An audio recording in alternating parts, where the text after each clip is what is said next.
Сұрасың ба? Жоқ. Чернеевкаға. Кетті 60 теңге кетті ондай жүр. Теңге жоқ болса доллар бар шығар. Жоқ, вообще теңге жоқ. Тегіне апарып тастайын жүндер.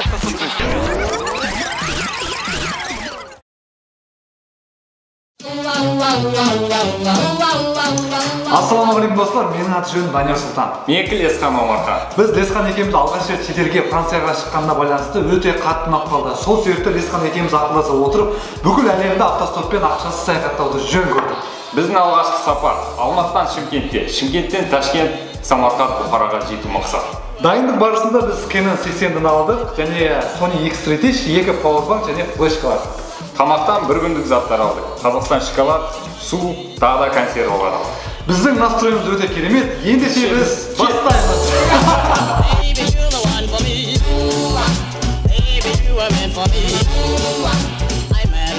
Так, достар, біздің турымыз осымен бастайын деп жатыр. Мынау біргем дүниеде жетісіп жүрген ешкім жоқ, ешкім жоқ. Тұтқын барады еді Шымкентке қарай. Шымкент? Иә. Автостоппен қандай возможности бар?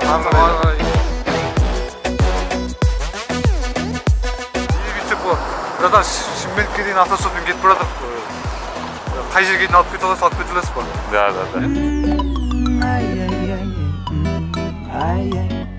Сен жетіспей тұрасың күн. До Шымкента сможете подбросить автостопом?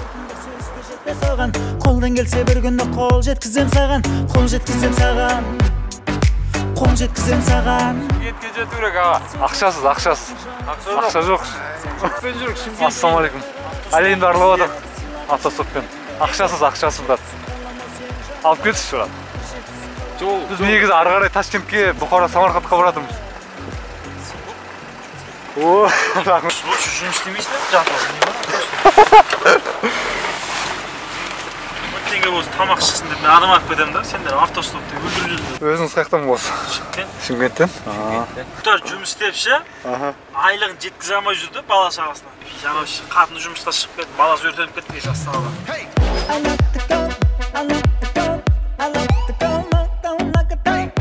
Осы кетіп баратқаннан кейін енді мақұл деп тоқтап болғаннан кейін. Ато бәрі 1000 теңге, 2000 теңге беріп жатқан. Да? Иә, астына алып кетіп. Таразға айтылып берген Шымкентке 2000 теңгені алып кетіп жоқ.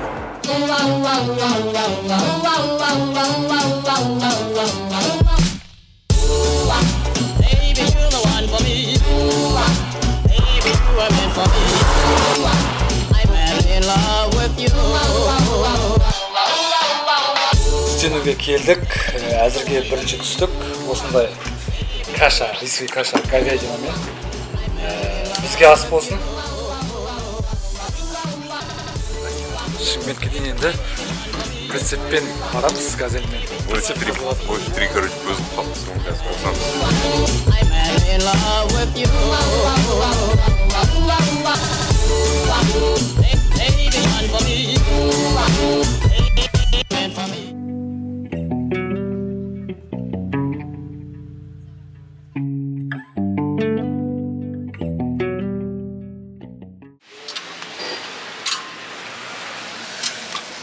Здравствуйте, мы путники, ищем ночлег. Где мы можем вообще, куда можем пойти? У нас денег нет, короче, мы в Самарканд вообще. Сейчас бесплатно, не знаю. Я инде буларга еш нәрсе керек емес дейді, бар. Анау бар, нема дейді. Бітті көрпеше, анау бар. Ұйықташ керек бізге. Отрубиться. Да. Там тоже так не густо, но когда ты как там, можно пойти поспать. Чай будете? Можно попить, да, чуть-чуть. Мы можем ждать здесь перекусить? Да, перекусить. Каша.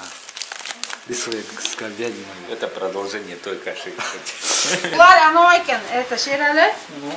Анау, нема дейді?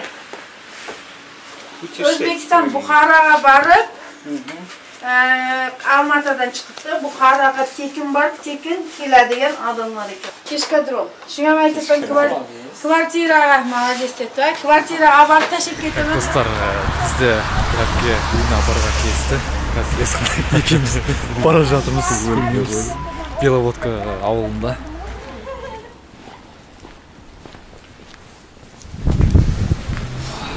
Заходи, не разувайся, заходи. Человек. Это самое главное. Заходите. Так что в обуви?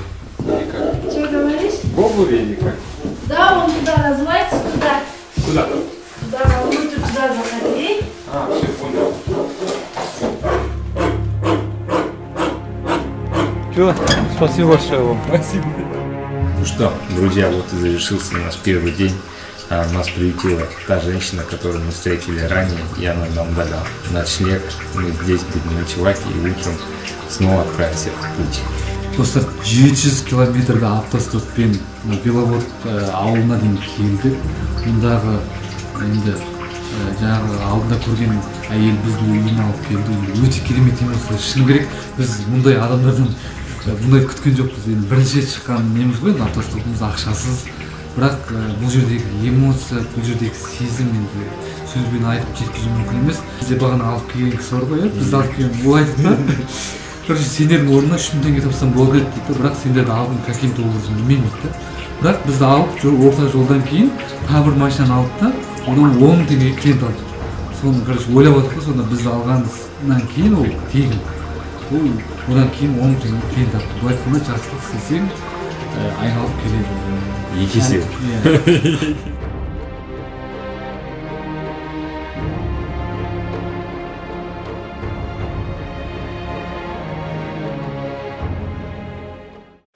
За благодарность казахстанскую шоколадку сейчас оставим.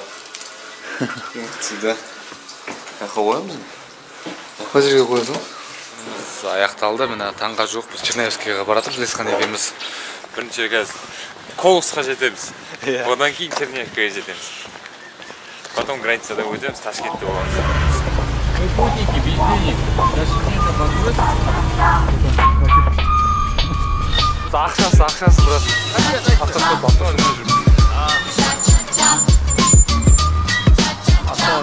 Колосқа дейін. Ақша жоқ автостоп. Саяхатшымыздан Өзбекстанға барып тұрған автостоппен. Рахмет.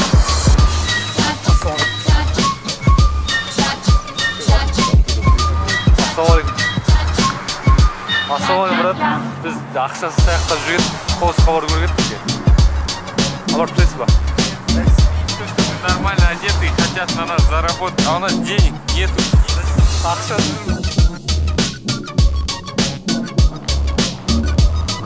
Алматыдан келе жатырмыз, аға.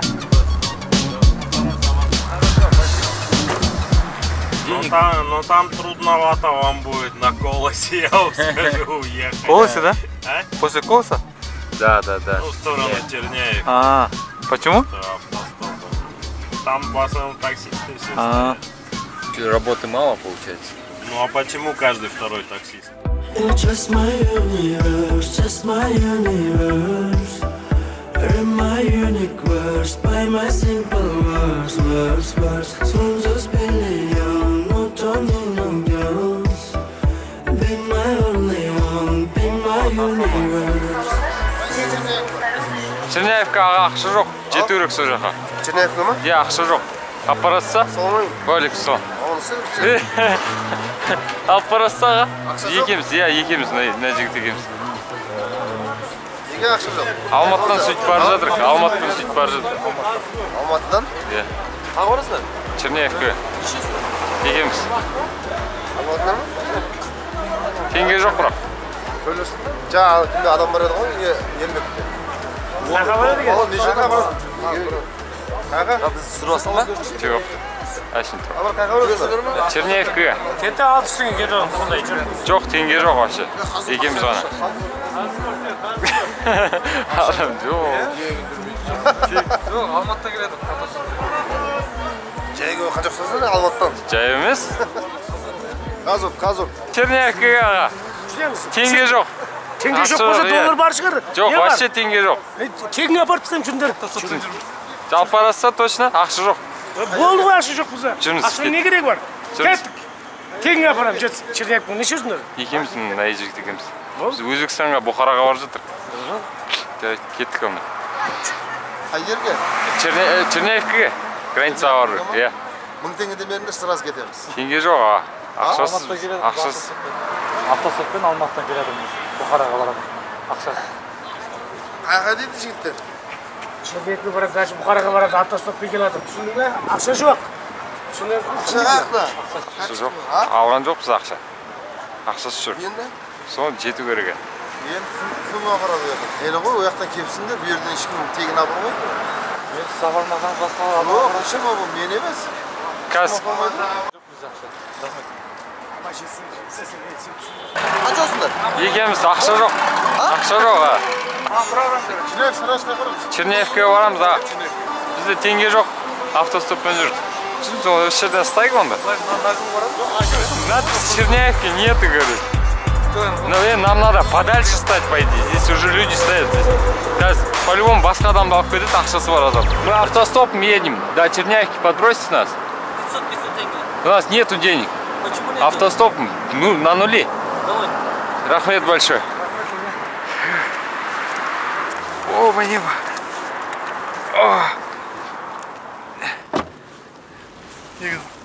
Қасымға бір адам түседі. Да. Если вам нужно будет подобрать, мы...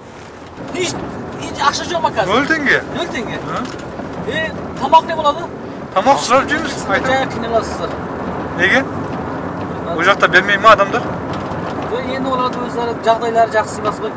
Сізде, например, алдыңыз ғой? Сіз сияқты адамдар бар ғой енді, жаңағыдай. Иә. Сіз өзіңіз осы Шымкенттенсіз де?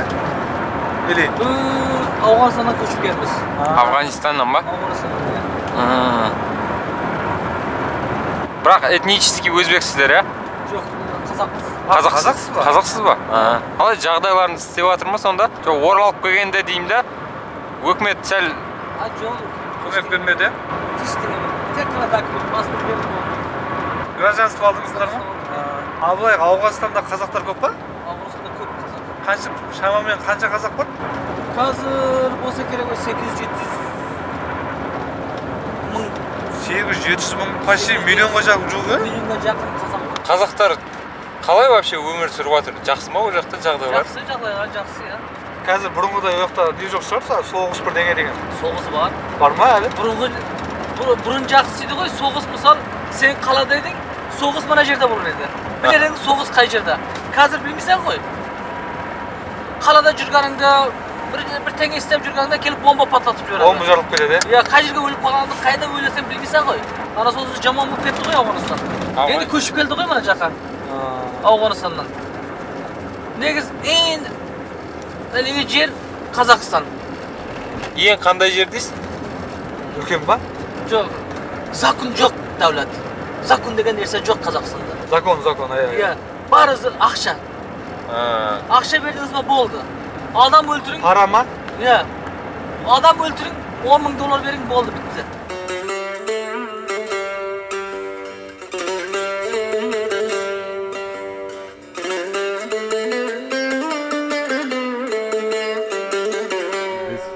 Достар, біз Черняевкаға бара жатқан жолда бізде Мұхаммед Юсуф деген ағамыз үйіне алып келіп, мұнда өзінің теплицасын көрсетіп, қазір бізді тамақтандырып, Ташкенттің границасына дейін апарайын деп жатыр. Енді не болса тамақ енді. Декан тамағы бар. Теплицаның басында тамақ дәмі жақсы болады.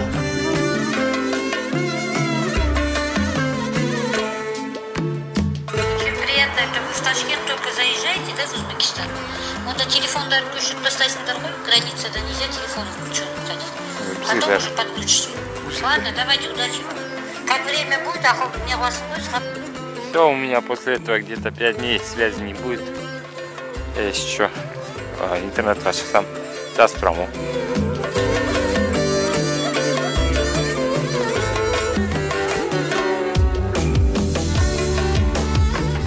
Сакровный казах? Он тоже не похож, да? по-моему, вы больше на казаха похожи. А я казах? Да? Чистый, да? Чистый казах. А чё, ну, в Казахстане чё? Чё Казахстан? Не живете? Зачем Казахстан? Или вы здесь выросли? Нормально. А? В Казахстане мне хорошо. А, в Кыргызстане? В Узбекистане. А, в Узбекистане, да? Есіміңіз кім? Нуржан. Нуржан? Ага. А если в Казахстане жили, в каком городе жили бы? Я? Да. В Алматы. Да? Больше нет, да? В Астане можно, но холодно там. Я был в Астане. Ну, деньги когда будете тратить? Или вообще не? Ну, если было, потратили. Экстренный случай, да? Нет, нет, у нас без денег ходим. Карточка Вы есть? не так поняли вы. Нет, карточка и денег нету. Я вас понял, ну, все равно заначка должен быть. Это у людей, у всех такое мнение, короче. Да, да. То, что деньги должны быть, заначка должна быть и так далее. Нам 5 дней вот до Бухары доехать и обратно все посмотреть. Бесплатно. Да? И что там скажете себя? Мы не скажем, мы покажем все. Потому что вот есть люди, которые можно и без денег путешествовать, даже в Узбекистане. Есть люди, которые могут вам помочь. Нет, почему туристов мы зовем? Ага.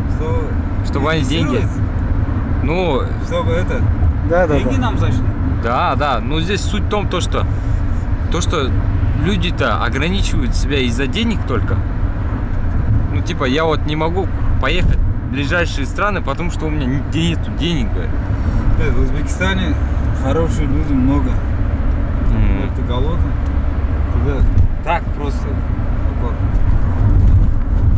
Тоже подумайте, он тоже покупает это. Да, да. Ну, это понимание есть этого. Я тоже, если по пути я вас забираю. Да, да, да. Если по вашему маршруту уже я. Ну. Зачем мне тратить? Подумать. Ну, есть люди, которые действительно. Вот, поможет. Да. Вдруг там у вас что-то наркотики, контрабанда какой-то. У вас проверили сумки все? А? Проверили же сумки. Через границу. Я же не видел, что вы границы запишете. Ну здесь есть. Может, объезд какой-нибудь. Все может быть? Да. Эмир Тимур, где вот этот есть памятник, нам туда надо. Да, я. Центр, прям центр же. Где гостиница Узбекистан? Примерно сол жаққа. Я черту. Пол жоқ, 0. Алматыдан 0 теңгемен шыққанбыз ол жаққа дейін. Ақша жоқ. Автостоп 0 теңге, бесплатно.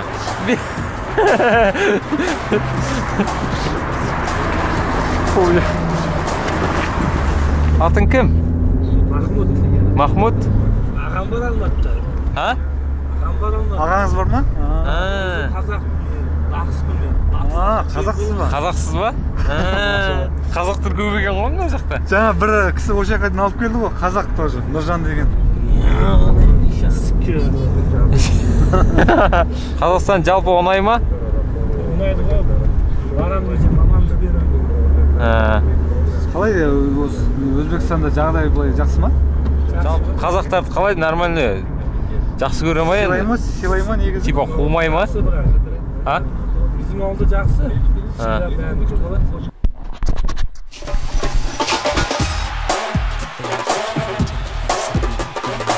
Ташкент қаласының мешітінен, медресесінен шығып, мынау қай көше еді мынау?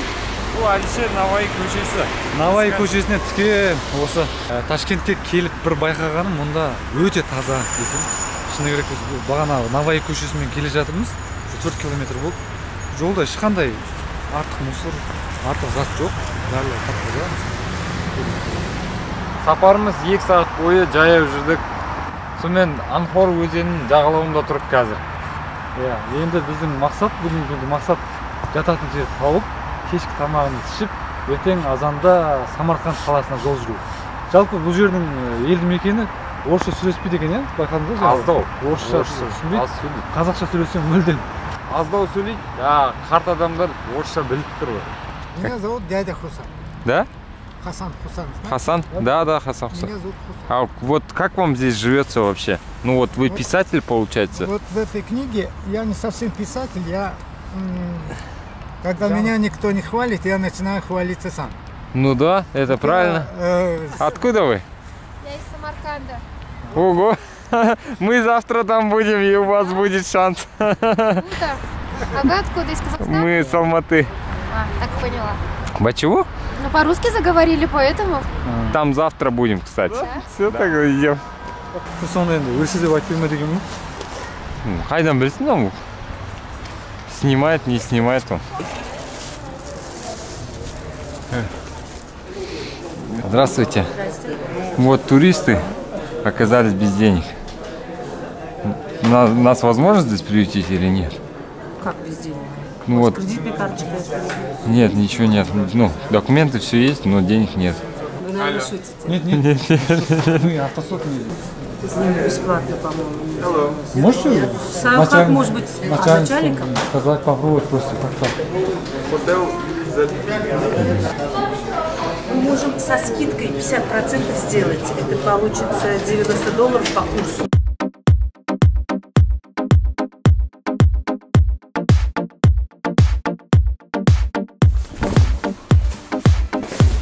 Ассалам. Мы хотели вас спросить, мы туристы, где здесь можно ночевать, а? Сағат 9:30 болды, Ташкенттеміз. Есхан екеуміз әлі үй таппай жатырмыз. 17 километр жаяу жүріп тастаған екенбіз бағанан бері. Шынымен айтсақ, Ташкентте үй табу өте қиын. Аяқ деген талып кетті.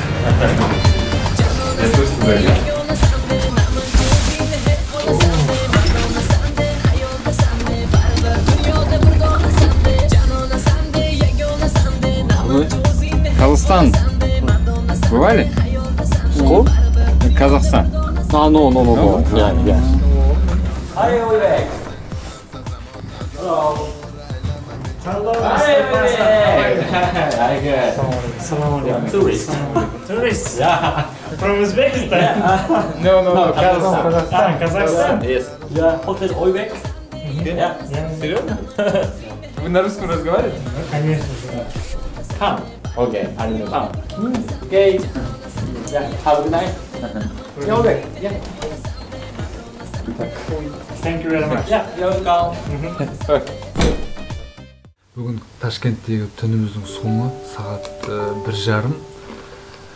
Жаңа бірде хостел іздеп жүріп, жаңа қазір осы видеоны көресіз, Жапонда. Сол кісіге айттық, түсіндірдік, әйтеуір ағылшыншамыздың бәрін жеткіздік. Біз айттық, туристпіз, автостоппен тегін жүргеніміз туралы айттық, ақшам жоқ екен. Сонымен әйтеуір соның мейірімі ұстап, хостелге ақшаны беріп, бізге төлеп, осы жерге 110 мың сом төлеп, біз осы жерге жатқызды. Құдай қаласа, азанда Самарқандқа, иә? Самарқандқа жолығамыз. Қалай сізге бүгінгі күн? Бүгінгі күн біздің мынандай тамағымыз емес қой. Осы жалпы нанға да ақша. Дәке, рекорд сегодня установили. Қанша жүрдіңіз? Рекорд орнаттым. Короче, 24 мың, қанша жерде? 24.500 шақырымдай жүріп тастаған екенмін. Бұл менің жеке рекордым, жаяу жүрген.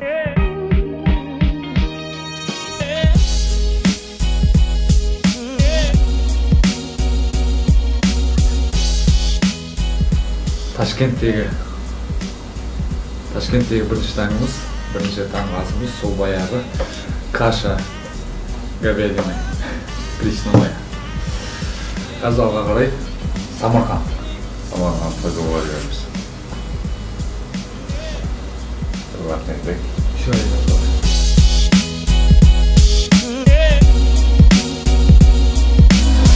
Аналық ақша жоқ.